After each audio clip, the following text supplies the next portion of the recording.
अब आप ये बताइए कि भगवान ने संसार कैसे बनाया। तब सुखदेव जी ने कहा, देखो ये जो संसार में निमित्त और उपादान दोनों का जो कारण है वो मेरे गोविंद ही है।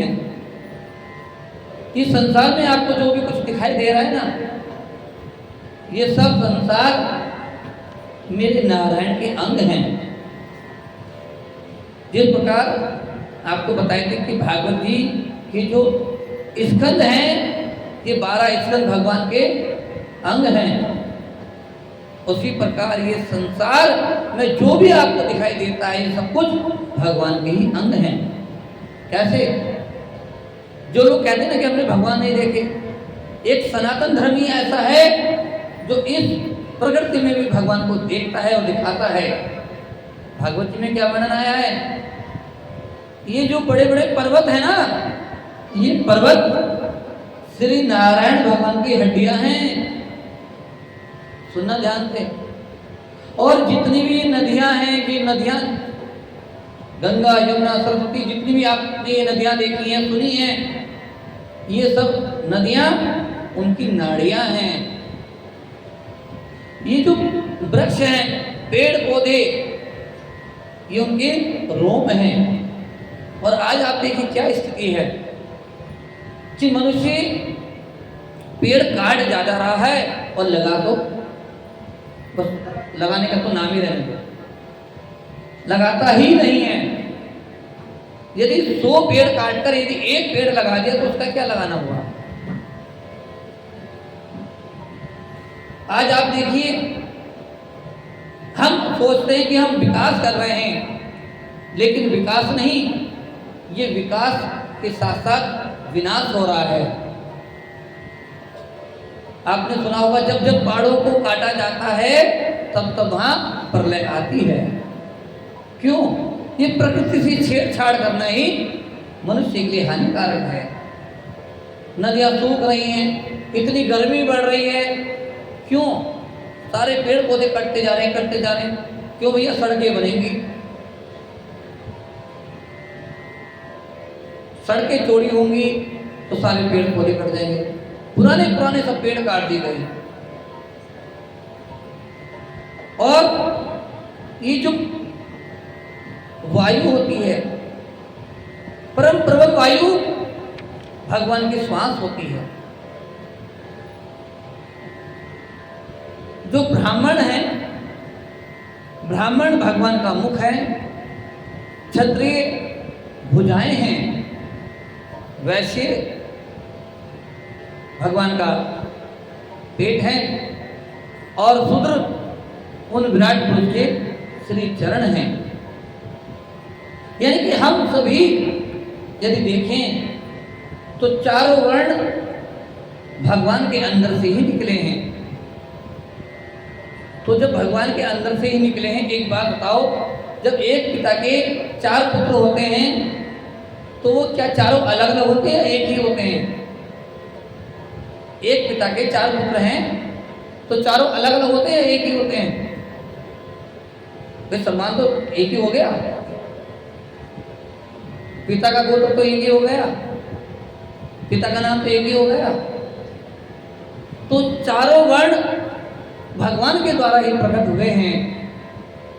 लेकिन वास्तविकता बताएं, हमारे पुराणों में, हमारे भागवत जी में या हमारे किसी भी ग्रंथ में कहीं भी जातियों का वर्णन नहीं है।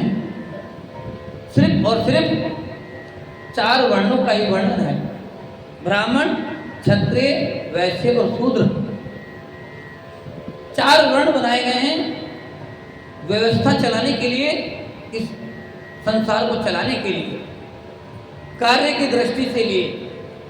लेकिन वास्तविकता आज ये है, आप देखिए इतनी लड़ाइयाँ झगड़े क्यों हो रहे हैं, जातियों के नाम पे लड़ाई झगड़े क्यों हो रहे हैं?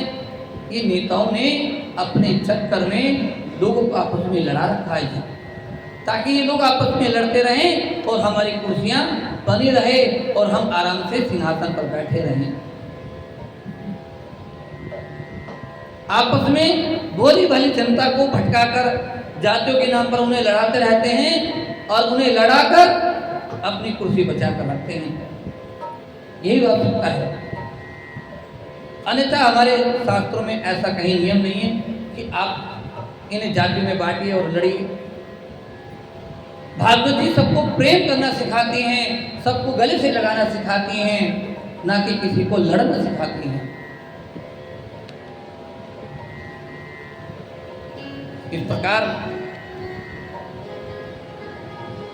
स्थिति आज इतनी गंभीर हो गई कि जब व्यक्ति को किसी के सहारे की आवश्यकता होती है तो उस समय वह उसको सहारा नहीं देता। अरे गजब की एकता देखी इस जमाने में, अरे गजब की एकता देखी इस जमाने में, जिंदों को गिराने में और मुर्दों को उठाने में। जो व्यक्ति जिंदा है ना, आगे बढ़ना चाह रहा है तो लोग उसकी टांग खींच खींच कर उसे नीचे गिराने का प्रयास कर रहे हैं। और जब व्यक्ति कोई मर जाता है ना तो चलो भैया कंधा दे दो, कंधा देने से बड़ा पुण्य मिलता है। लेकिन गुरुदेव कहते हैं कंधा देने से पुण्य मिले न मिले ये किसी ने नहीं देखा, लेकिन वास्तव में जो व्यक्ति जिंदा था और यदि उसकी कुछ मदद कर देता तो जब ज्यादा पुण्य मिल जाता है।